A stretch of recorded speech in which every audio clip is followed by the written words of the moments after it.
Hi friends, అందరూ ఎలా ఉన్నారు? నేను బాగున్నాను. ఈరోజు బంగాళదుంప పిడుపుని తయారు చేసే విధానం అయితే చూద్దాం.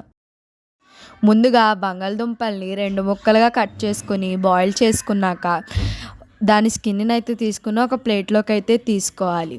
తీసుకున్నాక అందులో కారం, సాల్ట్, పసుపు వేసుకొని బాగా స్మాష్ చేసుకోవాలి. తరువాత ఒక ప్లేట్‌లోకైతే చిన్నగా ఉల్లిపాయలు కట్ చేసుకొని ఉంచుకోవాలి. అందులోనే పచ్చిమిర్చినైతే పొడుగ్గా కట్ చేసుకొని పెట్టుకోవాలి.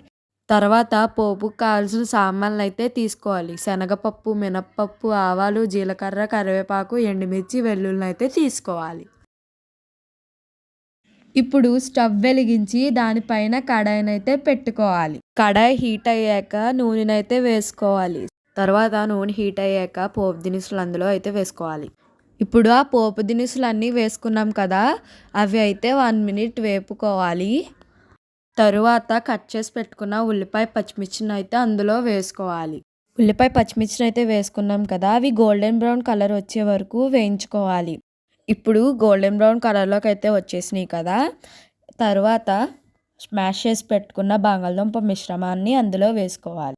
అందులో కాస్త కొత్తిమీరనైతే కడుక్కొని వేసుకోవాలి. కొత్తిమీర వేసుకున్నాక బాగా కలుపుకొని కాసేపు మూతనైతే పెట్టేసుకోవాలి. అంతే, కర్రీ అయితే రెడీ అయిపోయింది. ఇలాంటి వీడియోస్ కోసం మా ఛానల్‌ని అయితే సబ్స్క్రైబ్ చేయండి. ఇంకా ఈ వీడియోనైతే లైక్ చేయండి.